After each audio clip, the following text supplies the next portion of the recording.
میرے لیے یہ تجربہ خاصا تلخ تھا اور حالات بتا رہے تھے کہ مجھے خود کو ایسے حالات کا عادی بنانا ہوگا، ورنہ یہ منحوس مخلوق میری زندگی جہنم بنا کر رکھ دے گی۔ میں دوپہر تک اسی فراق میں رہا کہ کسی طرح دوبارہ اس حال میں گھس سکوں جہاں لڑکی نے میرے ہتھیار چھوڑے تھے، مگر ہر بار اپنے آس پاس چند لنگوروں کو منڈلاتا دیکھ کر ارادہ ترک کرنا پڑا۔ دوپہر کے بعد اچانک اس احاطے میں سناٹا پھیل گیا۔ شاید سارے لنگور کہیں نکل گئے تھے، ان کے اکا دکا ساتھی کہیں پڑے سستا رہے تھے۔ میرے لیے یہ موقع بڑا غنیمت تھا۔ میں چوروں کی طرح چھپتا ہوا اس حال میں گھسنے میں کامیاب ہو گیا۔ پسٹل، کھال اور تلوار بدستور پتھریلے فرش پر موجود تھیں۔ لڑکی کی مخالفت مول لیے بغیر میں یہ چیزیں کسی ایسی جگہ چھپا سکتا تھا جہاں سے بوقت ضرورت میں انہیں حاصل کر سکوں۔ میں جوں ہی اس طرف لپکا، اچانک کوئی سخت چیز زناٹے کے ساتھ میری کھوپڑی کے عقبی حصے پر پڑی۔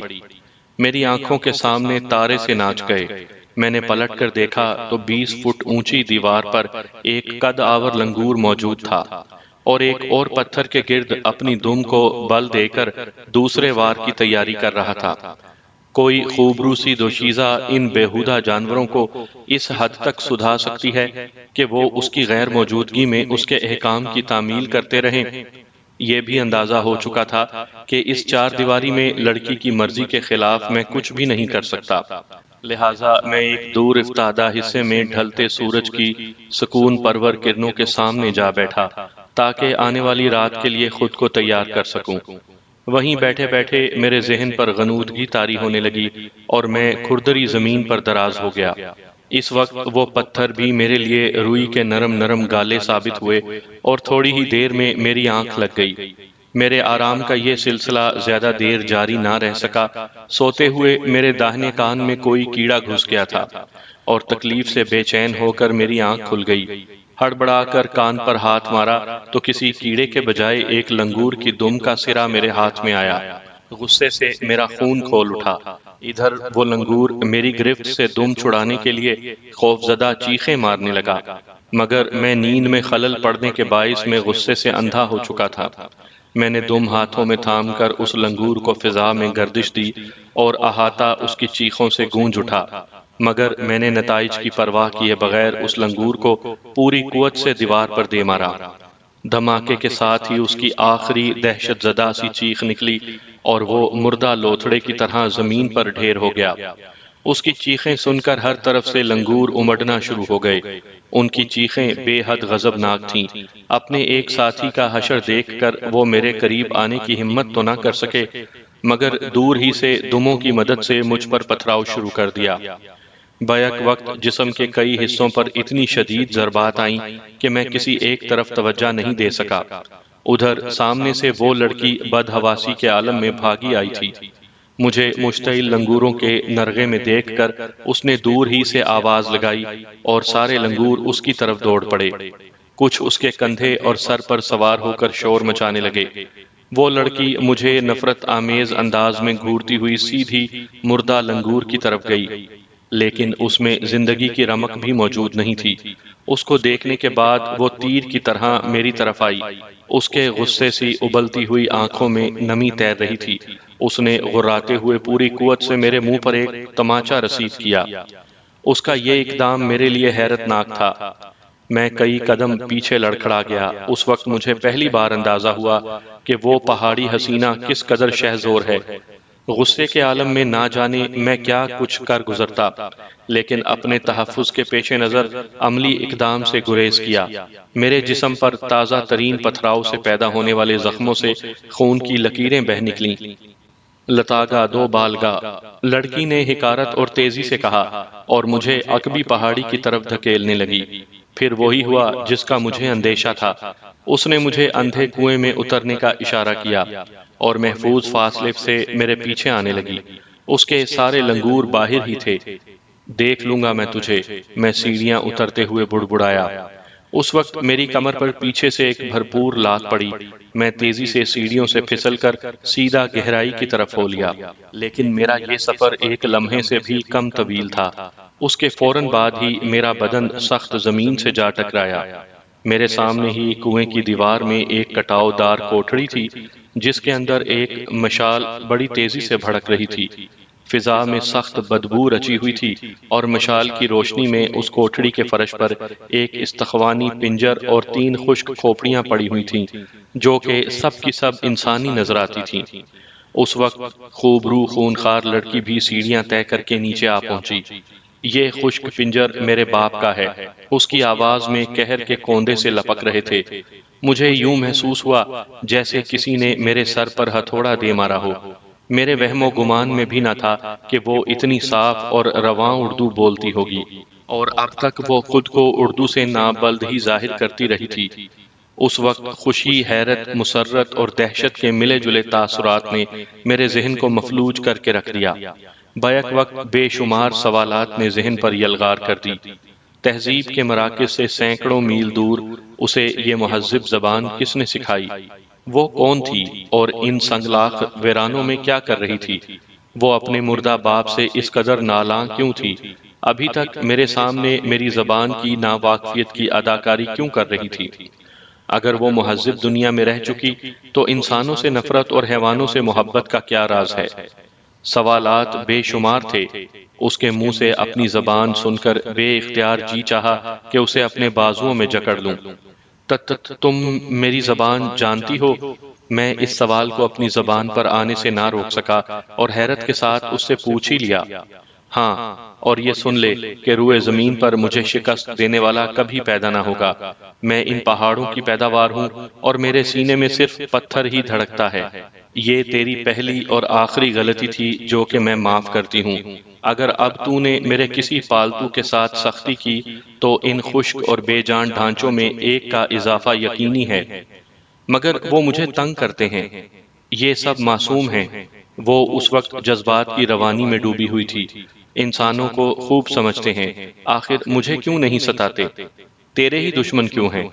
میں نے یہ محسوس کیا ہے کہ وہ تمہارے دوست کے دوست بن سکتے ہیں اور کسی کے نہیں۔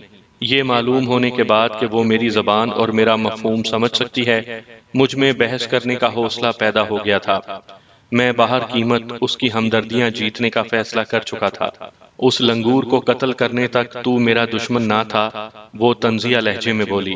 میں خود کو تمہارا قیدی محسوس کر رہا ہوں۔ ان پہاڑوں میں بھٹکنا کوئی جرم تو نہیں ہے؟ آخر تم نے مجھے کیوں گھیرا؟ بھٹکنا جرم نہیں ہے، وہ غرائی اور حقارت کے ساتھ خشک انسانی پنجر کی طرف اشارہ کرتے ہوئے بولی۔ یہ بھی ایک چوٹی سر کرنے آیا تھا، ان وادیوں میں بھٹک رہا تھا۔ میری ماں انسانوں میں رہی تھی، اس کی عقل مظلومیت کے فریب میں آ گئی۔ اس نے بھٹکنے والوں کی رہبری کی اور یہ پہلی ہی رات میں بھیڑیا بن کر میری ماں کی عزت کو نگل گیا۔ اگر اپنی ولدیت پر مجھے اختیار ہوتا تو کسی خارش زدہ لنگور کی اولاد کہلانا پسند کرتی، مگر اس کے تخم سے پیدا نہ ہوتی۔ دردناک۔ اس کی کہانی سن کر واقعی مجھے صدمہ ہوا تھا۔ تمہاری ماں کہاں ہے؟ وہ جہاں بھی ہے سکون سے ہے، خبردار جو اس کا نام دوبارہ لیا۔ کیا یہ ممکن نہیں کہ میں تنہا یہاں بھٹکنے کے بجائے تمہارے ساتھ رہ سکوں؟ چند ثانیوں کے توقف کے بعد میں نے سوال کیا۔ اس نے گہری نظروں سے میری طرف گھورا، پھر بولی، تو کون ہے اور اس علاقے میں کیا کر رہا ہے؟ میں کون ہوں؟ پھر وہی ایک سوال۔ اس سوال نے میرے ذہن کو ہلا کر رکھ دیا۔ میں بذات خود نہیں جانتا تھا کہ میں کون ہوں، کہاں سے آیا ہوں۔ قبر سے اٹھنے کے بعد حالات مجھے ادھر سے ادھر اٹھا کر پھینکتے رہے۔ نہ جانے کب تک مجھے در بدر کی ٹھوکریں کھانی پڑیں۔ پاروتی دیوی، رینوکا، وہ بزرگ نہ جانے سب کہاں جا سوئے تھے۔ مجھے کون میرے ماضی کے بارے میں بتائے گا؟ میں کس طرح اپنے آپ کو جان پاؤں گا؟ حالات کی گردش مجھے یہاں سے وہاں لیے پھر رہی تھی، کبھی اس دور کبھی اس دور۔ مجھے خود اپنے آپ پر، اپنے وجود پر اختیار نہیں تھا۔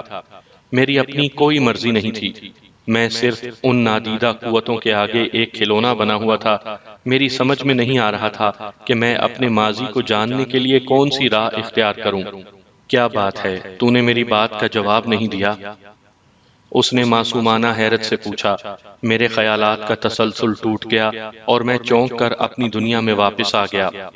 کیا تم نے ان پہاڑوں سے باہر کی دنیا نہیں دیکھی؟ نہیں، میں یہاں ہی پیدا ہوئی اور پلی بڑی ہوں۔ باہر کی دنیا کے ذکر پر اس کے چہرے سے کسی شوق یا تجسس کا اظہار نہیں ہوتا تھا، مگر آدم خوروں کی مقدس تلوار کس طرح تیرے ہاتھ لگ گئی؟ مقدس تلوار؟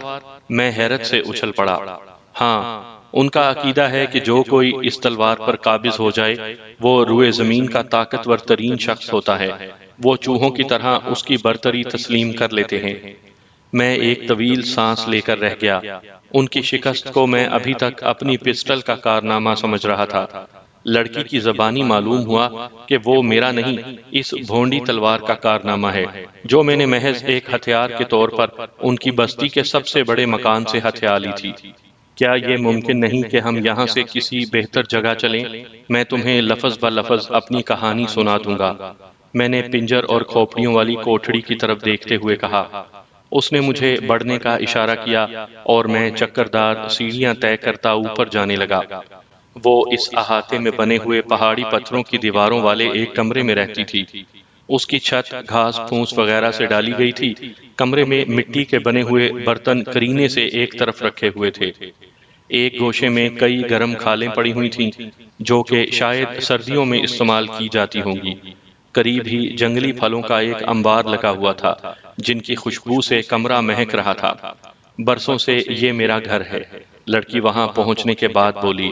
غصے کی کیفیت ختم ہو جانے کے بعد اس کے حسین خد و خال کی رونائیاں ایک بار پھر جاگ اٹھیں۔ ہونٹوں پر وہی سحر انگیز مسکراہٹ تھی جو میں نے پہلی بار دیکھی تھی۔ بڑی بڑی نیلی آنکھوں میں زندگی کے دیپ روشن تھے۔ اس پر گھنیری پلکیں سایہ فگن تھیں، سیب جیسی سرخ رنگت کے بھرے بھرے رخسار اور ان پر جھولتی سرخ رنگ کی آوارہ زلفیں۔ دراز قامت، گداز سراپا تجاہل آمیز اریانی اور کوہستانوں کی روایت چال نے اس لڑکی کو دو آتشہ بنا دیا تھا۔ میری ماں نے مجھے انسانوں سے نفرت کرنا سکھائی ہے۔ اس کا دل گداز قصہ میں تم کو سنا چکی ہوں۔ وہ بھی میری طرح ان پہاڑی لنگوروں میں تنہا رہتی آئی ہے۔ ان اطراف میں جو قبیلے رہتے ہیں وہ بیشتر آدم خور ہیں۔ وہاں مردوں کو ناقابل تصور برتری حاصل ہے۔ عورتیں کھلے آسمان تلے میدانوں میں رہتی ہیں جن کے گرد رسیوں کا دوہرا حصار ہوتا ہے۔ ان دونوں حصاروں کے درمیان خونخوار درندوں کے بھوکے پیاسے غول قید رہتے ہیں۔ اگر کوئی بھی عورت فرار ہونا چاہے تو ان درندوں کا لقمہ بن جاتی ہے۔ مہینے میں ایک بار پورے چاند کی رات کے اجالے میں درندوں کے رکھوالے اس دوہرے حصار میں جال باندھ کر راستہ بناتے ہیں، پھر قبیلے کے وحشی مرد درندوں کی طرح دندناتے ہوئے عورتوں میں گھس جاتے ہیں۔ ان کے نزدیک عورت صرف مرد کی عیاشی اور بچے جننے کے لیے پیدا کی گئی ہے۔ اس رات وہاں قیامت کا سماں ہوتا ہے، لڑکی سادہ الفاظ میں کہے جا رہی تھی، اور صبح سے پہلے وہ سب لوٹ جاتے ہیں۔ عورتیں اس کھلے میدان میں کسی بچے کو جنم دیتی ہیں، لڑکے بلوغت کی عمر کو پہنچنے پر باہر نکال لیے جاتے ہیں اور لڑکیاں ستم جھیلنے کے لیے وہاں ہی چھوڑ دی جاتی ہیں۔ میری ماں نے پہلے ان قبائل ہی میں پناہ لینی چاہی، لیکن یہ ذلت اسے کسی طور پر گوارا نہیں تھی۔ اس کو ان حیوانوں میں پناہ لینی پڑی۔ وہ جب چاہتی ہے لنگوروں کا لشکر لے کر ان آدم خور قبیلوں پر ٹوٹ پڑتی ہے اور وہ لوگ بھاگ کر غاروں میں جا چھپتے ہیں۔ بڑی عجیب کہانی ہے تمہاری، میں گہری محویت سے چونک کر بولا۔ مگر یہ بتاؤ کہ ان ویران پہاڑوں میں یہ اردو کیسے سیکھی؟ یہ میری ماں کی زبان ہے، وہ فاخریہ لہجے میں بولی۔ اس نے مجھے مقامی قبیلوں کی زبانیں سکھائی تھیں، لنگوروں کی بظاہر بے معنی آوازوں کا مفہوم سمجھایا، اور اسی نے مجھے اردو سکھائی۔ تمہاری ذات پر تمہاری ماں کی چھاپ اتنی گہری ہے کہ مجھے بار بار اسے دیکھنے کی آرزو ہے۔ میری ماں کی عزت لوٹنے والے سمندر پار کے سفید فام تھے۔ یہاں سے آئے دن مہم جو ٹولیاں بلند چوٹیوں کی طرف جانے کے لیے گزرتی رہتی ہیں، مگر ہم کسی سے تعارض نہیں کرتے کیونکہ ان کے پاس جادوئی ہتھیار ہوتے ہیں۔ وہ کبھی اس بات کو پسند نہیں کرے گی کہ میں باہر کی دنیا والے کسی اجنبی مرد کو پناہ دوں۔ پھر تم نے مجھے کیوں پکڑا؟ میں نے سوال کیا۔ میں اپنے لنگوروں کے ساتھ سیر کو نکلی تھی، تجھ پر نظر پڑی اور میں نے تجھے ستانے کی ٹھان لی۔ میرا ارادہ تھا کہ تجھے خوب پریشان کرنے کے بعد مار ڈالوں گی، مگر جب میں نے تیری زبان اردو سنی تو میری دلچسپی جاگ اٹھی۔ اپنی ماں کے علاوہ میں نے صرف تجھے اس زبان میں بولتے پایا، یہی وجہ ہے کہ تو اب تک زندہ ہے۔ تم یقین کرو لڑکی کہ میں تمہارا دوست ہوں۔ میں نے اسے سمجھانا چاہا۔ مرد کسی عورت کا دوست نہیں ہوتا۔ اس نے حقارت سے میری بات کاٹ دی۔ میری کہانی سن کر تم کو شاید مجھ سے ہمدردی ہو جائے۔ میں نے اس کی آنکھوں میں آنکھیں ڈال کر دھیمی آواز میں کہا، ہر مرد پہلے مظلوم بن کر عورت کا قرب حاصل کرتا ہے، پھر اس کے بعد سب سے بڑا ظالم بن جاتا ہے۔ اس کا لہجہ ٹھوس اور جذبات سے عاری تھا۔ میں تیرے بارے میں جاننا چاہتی ہوں، مگر خیال رہے کہ تو مجھے الو نہیں بنا سکے گا۔ میں اپنی کہانی کہاں سے شروع کروں؟ میری کہانی پر تمہیں شاید یقین نہ آئے، کیونکہ میری داستان اس دنیا سے نرالی ہے۔ میرا نہ کوئی گھر ہے، نہ شہر ہے، نہ میرا کوئی ملک ہے۔ میں دنیا کے بارے میں سب کو جانتا ہوں، مگر میں اپنے بارے میں کچھ بھی نہیں جانتا۔ میں تجھے اپنی کہانی کہاں سے سناؤں؟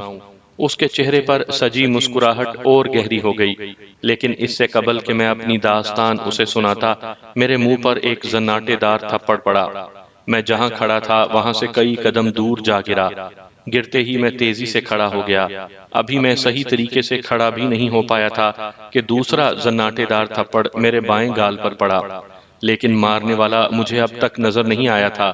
لڑکی مجھے حیران پریشان نظروں سے دیکھ رہی تھی۔ اچانک ہی کسی کی لات میری کمر پر پڑی اور میں کئی فٹ دور جا گرا۔ کون ہو تم؟ سامنے کیوں نہیں آتے؟ ابھی میرے الفاظ پورے بھی نہیں ہو پائے تھے کہ کسی نے مجھے ٹانگوں سے پکڑ کر اٹھا لیا اور فضا میں 2-3 چکر دینے کے بعد سامنے ہی دیوار پر دے مارا۔ میری آنکھوں کے سامنے رنگ برنگے ستارے ناچ گئے۔ کون ہو تم؟ کیا چاہتے ہو؟ میں خلا میں گھورتے ہوئے پوری قوت سے چیخا۔ میری چیخ ختم ہوتے ہی ایک زبردست گھونسا میرے جبڑے پر پڑا۔ مجھے یوں محسوس ہوا جیسے کسی نے میرا جبڑا پھاڑ کر رکھ دیا ہو۔ میری سمجھ میں نہیں آ رہا تھا کہ میں اس نئی مصیبت سے کس طرح چھٹکارا حاصل کروں۔ اگر وہ میرے سامنے ہوتا تو نہ جانے اب تک میں اس کا کیا حشر کرتا، مگر وہ جو کوئی بھی تھا مجھے نظر نہیں آ رہا تھا، اور جو چیز نظر نہ آ رہی ہو اس سے کس طرح مقابلہ کیا جائے۔ اچانک اس نے مجھ پر تابڑ توڑ حملے شروع کر دیے۔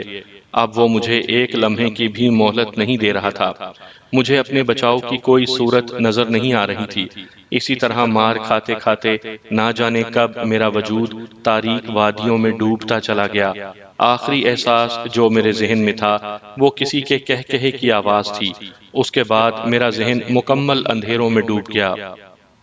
سامعین کرام، آپ سن رہے ہیں ایک خوفناک اردو کہانی قبر کا بیٹا۔ یہ اس سلسلے کی قسط نمبر 11 ہے۔ مجھے امید ہے آپ کو میری یہ کاوش پسند آ رہی ہوگی۔ میرا ذہن جس قدر تیزی سے تاریکی کی طرف گیا تھا اس سے بھی زیادہ تیزی سے واپس روشنی کی طرف آ گیا۔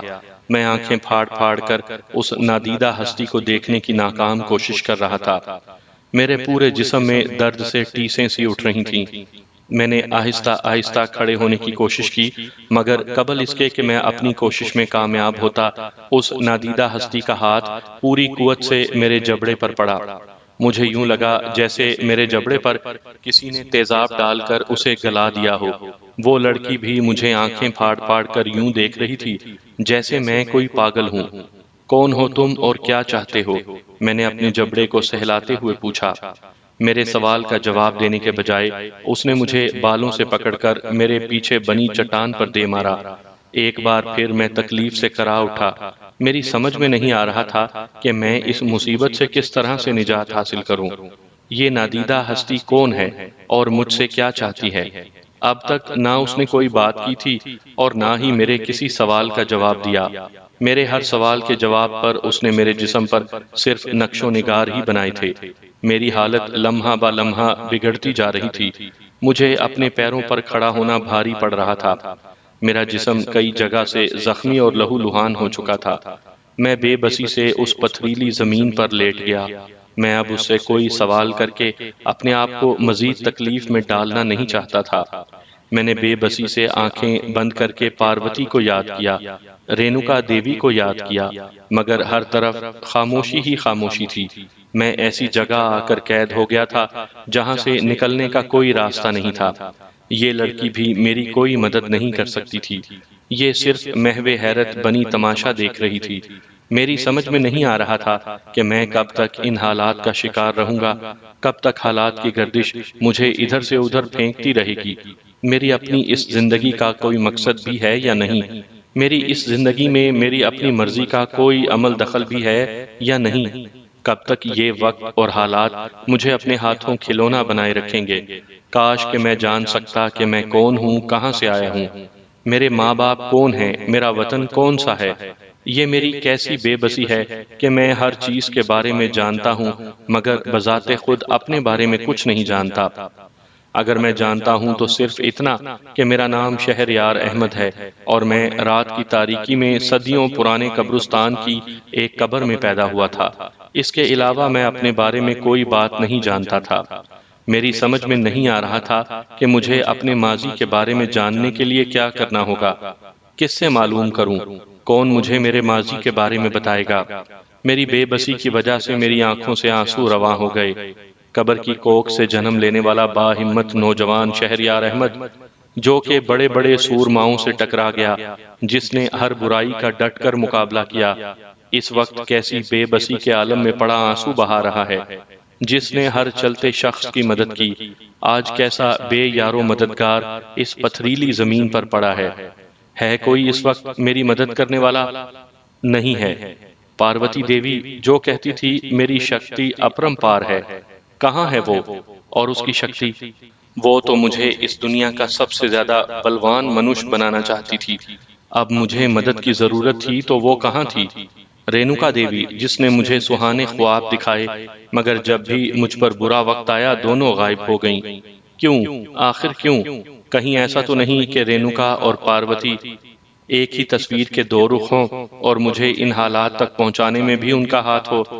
یہ خیال میرے ذہن میں اتنی صورت سے ابھرا تھا کہ مجھے یقین سا ہونے لگا تھا کہ ہو نہ ہو ایسی ہی بات ہے۔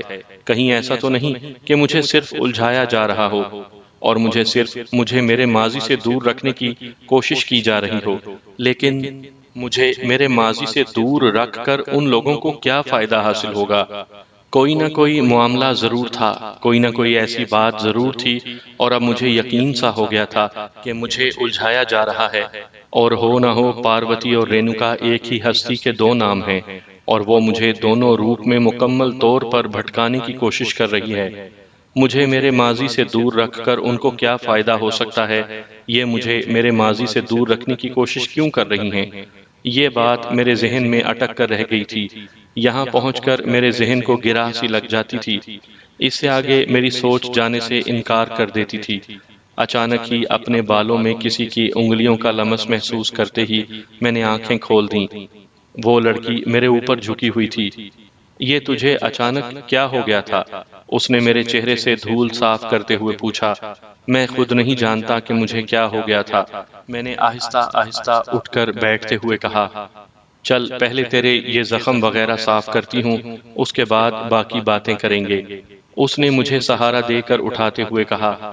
مجھے لیے وہ ایک ایسے غار میں داخل ہوئی جہاں فرش پر پہلے سے کئی کھالیں بچھی ہوئی تھیں۔ اس نے بڑے آرام سے مجھے فرش پر بچھی ایک کھال پر لٹا دیا اور میرے جسم پر موجود زخم پر نہ جانے کن جڑی بوٹیوں کا عرق لگانے لگی۔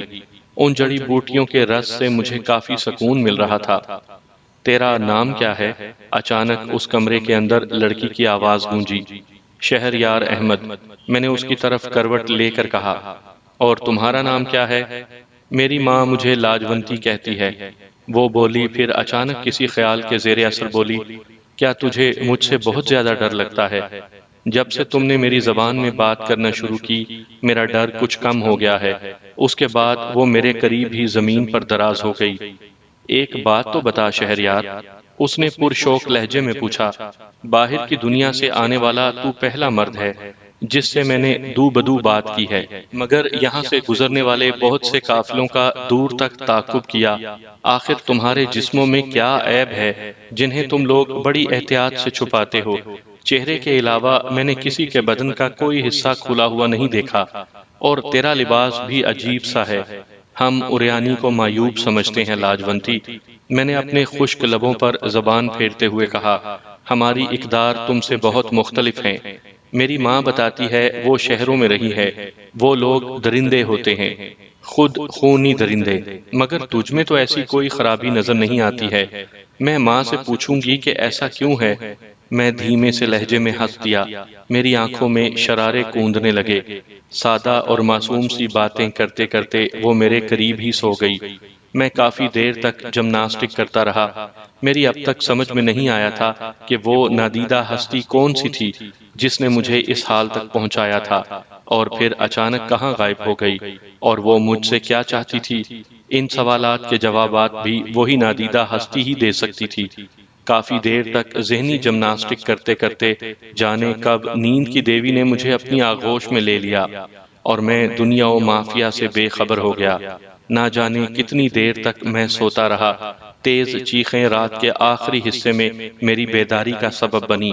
آنکھیں کھولنے کے بعد کئی سیکنڈ تک تو میں یہی سمجھتا رہا کہ وہ چیخیں میرے کسی ڈراؤنے خواب کا حصہ تھیں، لیکن کسی لنگور کی دہشت زدہ چیخوں سے پوری وادی اب بھی گونج رہی تھی۔ میری چھٹی حص اچانک ہی بیدار ہو گئی۔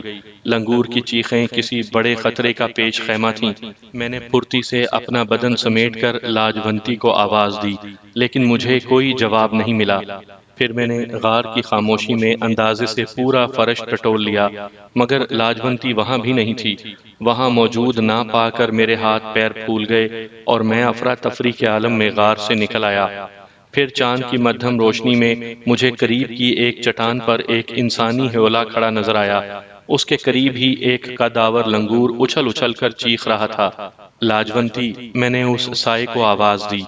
اس نے میری طرف گردن گھما کر دیکھا اور پھر لاجونتی کی آواز سنائی دی۔ اچھا ہوا کہ تو بیدار ہو گیا، یہ قبائلی تجھے گرفتار کرنے آئے ہیں۔ اگر میرا لنگور بر وقت مجھے ہوشیار کر کے چیخنا نہ شروع کر دیتا تو یہ آدم خور ہمیں غار میں گھس کر مار چکے ہوتے۔ میں سنبھلتا ہوا تیزی سے اس چٹان تک جا پہنچا جہاں لاجونتی کھڑی ہوئی تھی۔ نیچے نگاہ ڈالی تو کم از کم 300 فٹ گہری وادی میں چاند کی پھیکی روشنی میں 4 انسانی سائے نظر آئے۔ یہ اب کیا چاہتے ہیں؟ میں نے نیچے جھانکتے ہوئے پوچھا۔ بہت سی باتیں ہوئیں۔ میں نے یہ بھی بتایا کہ مقدس تلوار میرے قبضے میں آ چکی ہے، مگر یہ لوگ تجھے لیے بغیر ٹلنے کو تیار نہیں ہیں۔ کہتے ہیں جب میں انہیں مقدس تلوار دکھا دوں گی تو یہ مجھے اپنا آقا مان لیں گے، مگر کسی اجنبی کو کسی قیمت پر نہیں بخشیں گے۔ لاجونتی بولی، تم نے کیا فیصلہ کیا؟ اس وقت نیچے سے ایک آدم خور چیخ چیخ کر کچھ کہنے لگا۔ وہ خاموش ہوا تو لاجونتی مجھ سے مخاطب ہوئی۔ یہ کہہ رہا ہے کہ ہم جانوں پر کھیل جائیں گے، مگر اجنبی کو ان پہاڑوں سے زندہ نہیں نکلنے دیں گے۔ افسوس تو اس بات کا ہے کہ ہمارے پاس کوئی ہتھیار نہیں ہے۔ آخر ان لوگوں سے کس طرح چھٹکارا حاصل کیا جائے؟ یہ لنگور کس کام آئے گا؟ میں نے اسے یاد دلایا، وہ نشیب میں ہیں اور ہم بلندی پر۔ اس وقت لاجونتی کے حلق سے لنگور جیسی ایک تیز چیخ نکلی، اور اس کی آواز کی باز گشت ڈوبنے سے پہلے ہی ایک پتھر زناٹے کے ساتھ نیچے تیر گیا۔ پہلے آدم خور کی چیخ بہت مہیب تھی۔ وہ تیورا کر نیچے گرا، پھر اس کی کرہ تک سنائی نہ دی۔ اس کے تینوں ساتھی بوکھلا کر ادھر ادھر بھاگے۔ میں نے لاجونتی کے ساتھ مل کر وزنی پتھر نیچے لڑکانے شروع کر دیے، اور وہ علاقہ بھرپور دھماکوں سے گونج اٹھا۔ دوسری طرف وہ لنگور بھاگنے والوں کا رخ دیکھ کر اپنی دم کی مدد سے ان پر مہلک پتھر وار کر رہا تھا۔ بھاگنے والوں میں سے ایک میری لڑکائی ہوئی چٹان کے نیچے بری طرح پس گیا، تیسرا لنگور کے تیر کا نشانہ بنا، چوتھا شاید کسی دراڑ وغیرہ میں پناہ لینے میں کامیاب ہو گیا تھا۔ نیچے میدان صاف پا کر لنگور نے اب پتھر فضا میں اچھالنے شروع کر دیے۔ اسی طرح شاید وہ مارکا جیتنے پر اپنی خوشی کا اظہار کر رہا تھا۔ ان میں سے ایک بچ نکلا۔ لاجونتی کی آواز سے گہری تشویش کا اظہار ہو رہا تھا۔ یہ بڑی خطرناک بات ہے، ہمیں نیچے اتر کر اسے تلاش کرنا چاہیے۔ اگر وہ فرار ہو گیا تو جلد ہی پورے قبیلے کو ساتھ لے کر لوٹے گا۔ تیری بات درست ہے، لاجونتی نے کہا، اور بے خوفی کے ساتھ نیچے اترنے لگی۔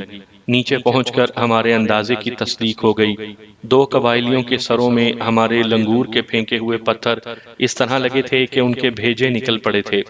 تیسرے کا بدن چٹان کے نیچے دب کر سرما ہو گیا تھا، چوتھے کا دور دور تک پتہ نہیں تھا۔ پھر ہم لوگوں نے اس گھاٹی کی ایک بڑی دراڑ چھان ماری، لیکن چوتھے قبائلی کا کوئی سراغ نہ ملا۔ یوں معلوم ہوتا تھا جیسے اسے زمین نگل گئی ہو۔ اجالا پھیلنے کے بعد تک ہم اس کی تلاش میں مصروف رہے، مگر ہمیں کوئی کامیابی حاصل نہ ہوئی۔ سنو شہریار، یہاں سے کچھ دن کے سفر پر ایک خانقاہ ہے جہاں میری ماں رہتی ہے، ہم لوگ وہاں چلتے ہیں۔ خانقاہ؟ میں نے حیرانی سے پوچھا۔ ہاں۔ کچھ دیر کی تکرار کے بعد ہم دونوں خانقاہ پر چلنے کو تیار ہو گئے۔ شب و روز ڈھلتے رہے، ہمارا سفر جاری رہا۔ میرے لیے ہر راستہ، ہر چٹان یکساں تھی، مگر لاجونتی کو ان بھول بھلائیوں کا قابل رشک شعور تھا۔ وہ قبل از وقت مجھے راستے کی نشانیوں کے بارے میں بتاتی اور آخرکار اس کی باتیں سچی ثابت ہوتی رہیں۔ لاجونتی کا پالتو لنگور ہمارے اس پرخطر سفر کا ہیرو تھا۔ وہ ہمارے لیے نہ جانے کہاں کہاں سے پھل لا کر ہماری توانائی بحال کرتا رہا۔